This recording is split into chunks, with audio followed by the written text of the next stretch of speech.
A lot of people ask me what are one-shots, and I want to tell you what are one-shots, how to use them and where to use them. One-shots, as the name already says, are shot once. So you use them one time in your track, or maybe you can use them also like twice or thrice, but the idea is not to use them like a groove, for example, where you have, let's say, like an FM preset and you're firing it all the time.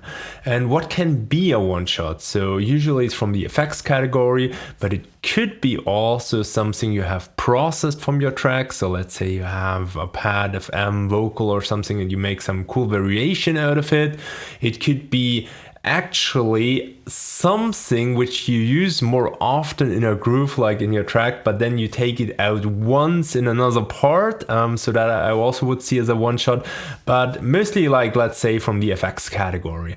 So let's have a look into that. So before we can place anything, we need some space. As you can see, this is like my FX channels, and I have already used like a lot of the space here in the first half. And then I have some gaps here and maybe here. And just saying, you don't need to have effects everywhere. Sometimes a part is already really full, or sometimes it just doesn't require it because the vibe of that part doesn't really need an extra effect. Let's say you want to go very mysterious and with sparse, with just like a few elements, and then you would add like a ton of effects. It doesn't really make sense. And the same goes if you have a very crowded part, which is already super full, and then if you just stack like tons of effects on it, it would just conflict with everything else in there. So I would kind of like really look where are holes in your track, where are kind of gaps where you could place stuff, and also, is it necessary to put there something, and does it fit with the rest of it? Just don't do it because for the sake of doing it. So you would really want to improve the track there.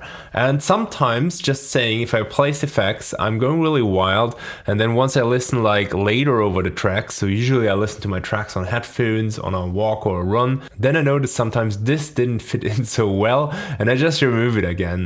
But for now, we will be a little bit more open and less strict with placing stuff, and then later I might remove it. So just for you as a kind of like short notice on that. So let's see a bit into different parts if they could fit something. So here, let's see.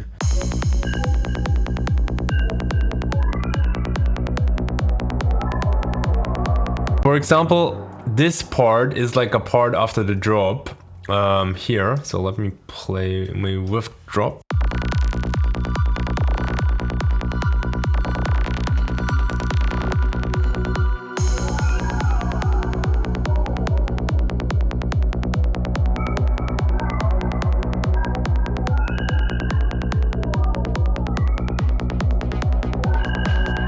And it doesn't really require effects in my opinion. I could place something there, but I don't really see that it needs it because, as I said, this has a little bit more of that mysterious vibe. And if I just like put in lots of effects now, I think it would destroy it. So let's move on to the next part, which was a bit empty.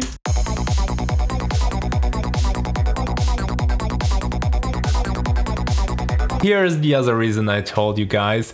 I think the acid is quite repetitive and it's already covering all the spaces. So if I would want to do something here, then I probably would take the acid, bounce it down to audio and make some variations in there, for example with an infiltrator, and glitch it at some point if I need, but I wouldn't place something on top of it here because it's already too much here.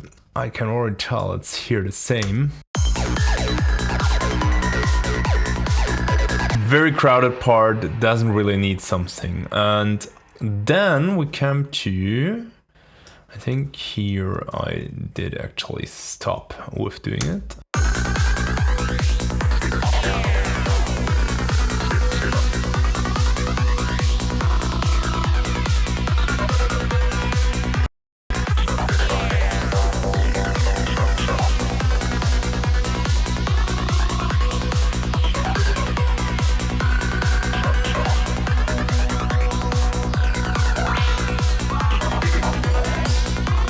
And in this part, you hear the first time that I'm using one-shots here.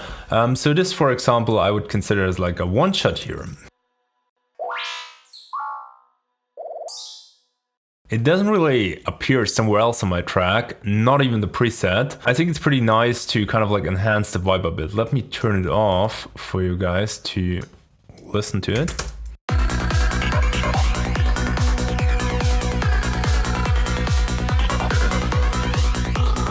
And maybe because there is already something happening here, we wouldn't need to see if it really fits in the end.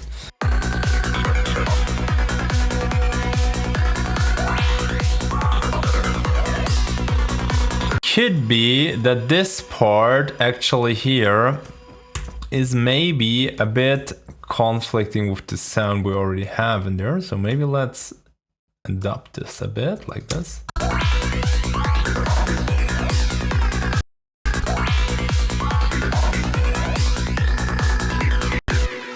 So that it blends more well. Like this, I would put them in. It doesn't really need to have like a special rhythmic position. It just fits in wherever it fits in. And the way I'm doing it, I want to show you now. If you want to improve your music production skills big time, you can also drop me an email and I can help you decide which program is better for you. So I'm just doing this by looping a part where I feel there is like a gap and then just trying to many presets and just playing it on my MIDI controller until I hit something which sounds interesting.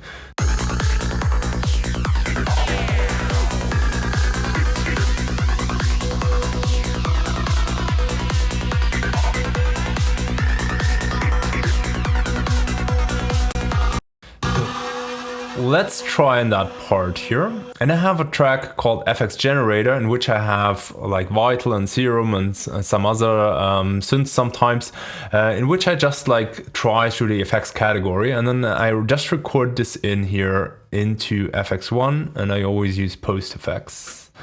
So let's arm this track and see what we can do here.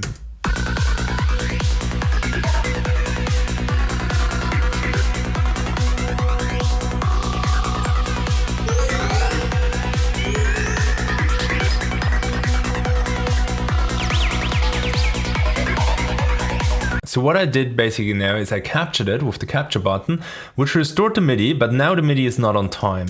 And I want to fix that before I would record this into audio.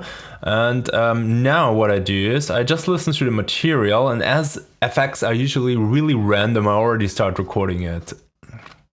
So I will hit here arm, and now we can record it.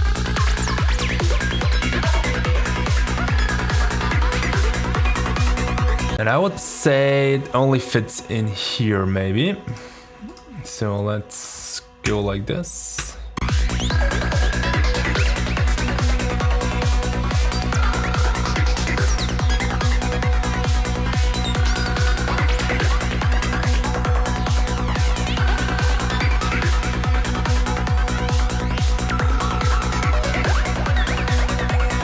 And we will record a bunch so for the reason that we can switch through them. So we can switch this out and listen to them. Best is actually in that case not on solo. And I think it's nice from here, but the beginning wasn't so good.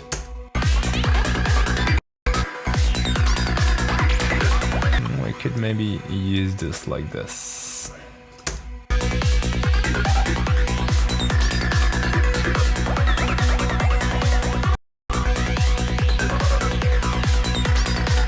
Sometimes you need to shift a bit the rhythm of it around in order to make it work.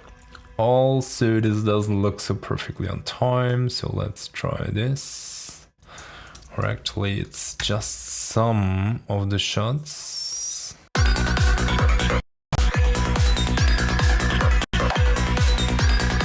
Then we can give it like a little bit of reverb, for example, to blend it in.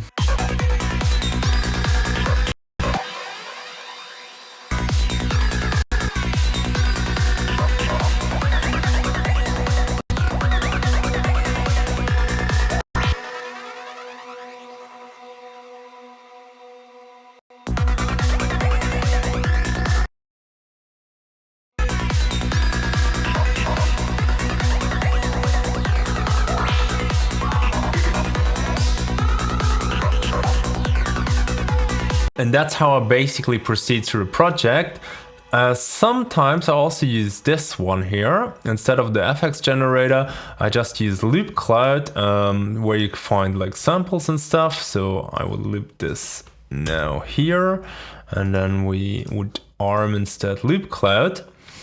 So let's remove all the mixing here for now. Maybe we want to add like a little bit of delay for that. And now we can go into loop cloud. And we might use, I already opened this before, like a growl, for example. Growl. Effects you want to make click, and you could see maybe cinematics sometimes really good.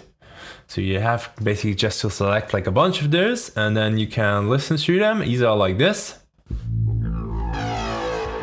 and decide if they work for your track, or same technique as before. So in order to play it at how it sounds, you will need to add it in C3.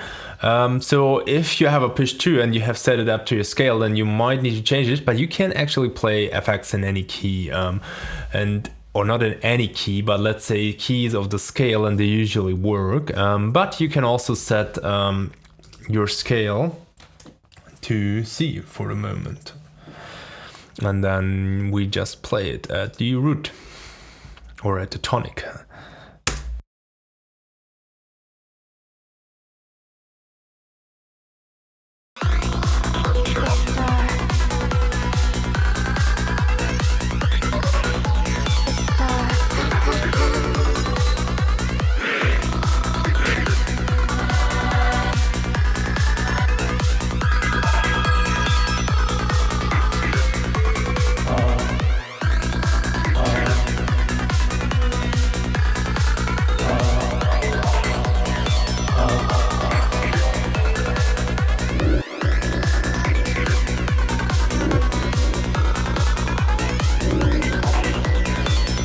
After we found a sample we like, we have two options. You either can export it, and then you pitch it down in the DAW. You can also set like if you want to have it processed or not, and all those kind of like options. Or you could just record it out from the MIDI, but you need to be careful. I think it has like a lower quality then. At least the last time I asked the support, they told me it would have like a lower quality if you just record it out. And then you can place it here. Also, obviously you will need to quantize it, or put it like in the right position in your sample, because this is like not happened quantized. So we want to have it like maybe either here or here. That's something we'll find it.